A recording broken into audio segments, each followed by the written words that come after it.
এত সিরিয়াস তো মামলা তো করছেই না, করতেই চাইছেন। কলকাতা হাইকোর্ট থেকে সুপ্রিম কোর্টে মামলা, খোদ মুখ্যমন্ত্রীর বিরুদ্ধে চুরি ডাকাতির মতো অভিযোগ ইডির। সুপ্রিম কোর্টে দ্রুত শুনানির আর্জি, সিবিআই তদন্তের আর্জি, মুখ্যমন্ত্রীর চাঞ্চল্যকর দাবি।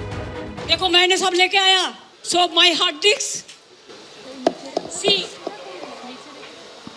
phone, hard disk, all they are collecting and I-PAC কাণ্ড সংক্রান্ত আইনি লড়াইয়ের শুরুতে অত্যন্ত সক্রিয় ভূমিকায় দেখা গেছিল কেন্দ্রীয় এজেন্সি ইডিকে, কিন্তু সেই ইডি সময় চাওয়ার ফলে পরপর দুদিন এই মামলার শুনানি পিছল। প্রথমে ৩রা ফেব্রুয়ারি, তারপর 18ই ফেব্রুয়ারি, যা দেখে অনেকেই প্রশ্ন তুলছেন, আইপ্যাক মামলায় কেন্দ্রীয় এজেন্সি কি ঢিলেমি দেখাচ্ছে? শুরুর দিকে তাদের সেই সক্রিয়তা, সেই তৎপরতা কোথায় গেল? ইডির এই অবস্থান প্রশ্ন তোলার সুযোগ করে দিচ্ছে মুখ্যমন্ত্রীর আইনজীবীদের হাতে। এত সিরিয়াস তো, এত বড় বড় কথা বললে কি করে হবে?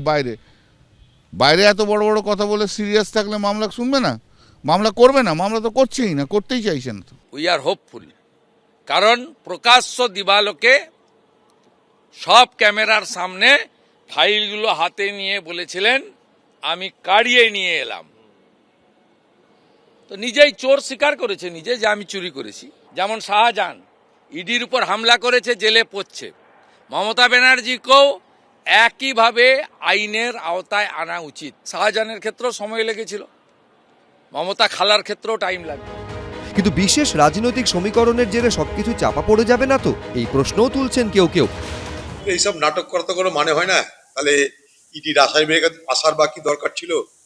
আর ইডির ফাইলপত্র নিয়ে রাস্তায় বেরিয়ে বাহাদুরি দেখানোর কি দরকার ছিল? আমরা জানি না। ইডি কে যে আমি প্রথম দিন থেকে ইডিয়েট বলি, এটা কিন্তু ইডি আরেকবার প্রমাণ করবে। শেষ অবধি কি হবে মামলার পরিণতি? কি ছিল ফাইলে? মুখ্যমন্ত্রী জোর করে নিয়েছিলেন, নাকি তিনি চাইতেই ইডি দিয়ে দিয়েছিল? দুপক্ষই নানা দাবি করছে, কিন্তু প্রশ্নটা হলো, আসল সত্যি কি কোনো দিন সামনে আসবে, নাকি রাজনীতির খেলায় সব ধামাচাপা পড়ে যাবে?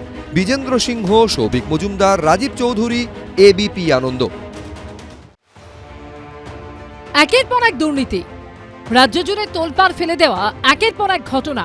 কোনোটার তদন্তে ইডি, কোনোটার আবার তদন্ত করছে সিবিআই।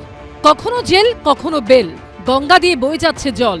কিন্তু কেন্দ্রীয় এজেন্সির তদন্ত আর শেষ হচ্ছে না, তার ফলে বিচারও সম্পূর্ণ হচ্ছে না, শাস্তিও অধরা। 2014 সাল থেকে সারদা মামলার তদন্ত চালাচ্ছে সিবিআই, তদন্ত করছে ইডিও। সারদা মামলায় এখনো পর্যন্ত ফাইনাল চার্জশিট জমা দিতে পারেনি সিবিআই। সূত্রের খবর, গত 3 বছর ধরে সারদা কাণ্ডে সিবিআই মামলার বিশেষ কোনো অগ্রগতি নেই। একই হাল রোজভ্যালি মামলারও। 2014 থেকে রোজভ্যালি মামলা তদন্ত করছে সিবিআই ও ইডি। এই মামলাতেও ফাইনাল চার্জশিট দিতে পারেনি সিবিআই, ফলে শুরুই হয়নি বিচার প্রক্রিয়া। চূড়ান্ত চার্জশিট এখনো জমা পড়েনি ইডির তরফেও। 2016 বিধানসভা ভোটের মুখে নারদের স্টিং অপারেশন বঙ্গ রাজনীতিতে ঝড় তুলেছিল। 2017 সাল থেকে তদন্ত শুরু করেছে সিবিআই ও ইডি। এক্ষেত্রেও ফাইনাল চার্জশিট জমা দিতে পারেনি কেন্দ্রীয় এজেন্সি। সিবিআই সূত্রে দাবি, নারদকাণ্ডে ফুটেজে দেখতে পাওয়া একাধিক সাংসদের বিরুদ্ধে চার্জশিট পেশ করার ক্ষেত্রে অনুমোদন পাওয়া যায়নি স্পিকারের তরফে। সেই কারণে এখনো পর্যন্ত চূড়ান্ত চার্জশিটই জমা দেওয়া যায়নি। দিল্লির প্রহরীরা এই সংগঠনগুলোকে, সংস্থাগুলোকে কার্যত এলেবেলে করে দিয়েছে। অভয়াকাণ্ডে দেখেননি রাজ্য পুলিশের রিপোর্ট, যা অনেক বাজার গরম করেও সিবিআই এর পারলে প্রায় এক ইঞ্চি এগোতে পারল না। অপদার্থ ইডি এবং সিবিআই, দায় দিল্লিওয়ালাদের। একটারও নিষ্পত্তি হয়নি, কারণ কেন্দ্রীয় সরকারও চান না, কেন্দ্রের শাসক দলও চান না, বাংলার শাসক দলও চান না। সেই জন্য আমরা বারবার সেটিংয়ের কথা বলি। চিটফান্ড কাণ্ড বা নারদার মতোই কয়লা ও গরু পাচার মামলাতেও তদন্ত করছে দুই কেন্দ্রীয় এজেন্সি। গরু পাচার মামলা এই মুহূর্তে রয়েছে দিল্লির রাউস অ্যাভিনিউ কোর্টে। সূত্রের খবর, এই মামলায় চূড়ান্ত চার্জশিট জমা দেওয়ার প্রস্তুতি নিচ্ছে সিবিআই। কয়লাকাণ্ডে সিবিআই মামলা বিচারাধীন রয়েছে আসানসোল আদালতে। এই মামলায় বিনয় মিশ্রকে পলাতক দেখিয়ে চূড়ান্ত চার্জশিট জমা দিয়েছে সিবিআই। অভিযুক্তদের বিরুদ্ধে শুরু হয়েছে বিচার প্রক্রিয়া। তবে ইডির তরফে এই মামলায় এখনো পর্যন্ত জমা পড়েনি চূড়ান্ত চার্জশিট। তারা হাজার হাজার কেস করেছে, তার 99.99% কেস হচ্ছে বিরোধীদের এগেনস্টে, বিরোধী দল ইত্যাদি নেতা তাদের এগেনস্টে। কোথাও দেখবেন না ঠোস প্রমাণ থাকা সত্ত্বেও বিজেপির কারুর বিরুদ্ধে আছে। শুভেন্দু অধিকারী, তার বিরুদ্ধে কোনো কেস হয়নি। এরা হচ্ছে সব বেঁচে যাওয়া পার্টি, কারণ তারা বিজেপি। বাঘ যখন শিকার ধরে সোজাসুজি লাভ দেয় না, 3 পা পেছোয়, তারপরে শিকারের ওপর ঝাঁপিয়ে পড়ে।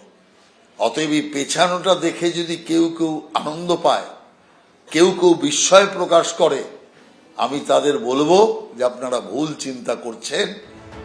শিক্ষা নিয়োগ দুর্নীতি মামলায় কিছুটা হলেও এগিয়েছে তদন্ত।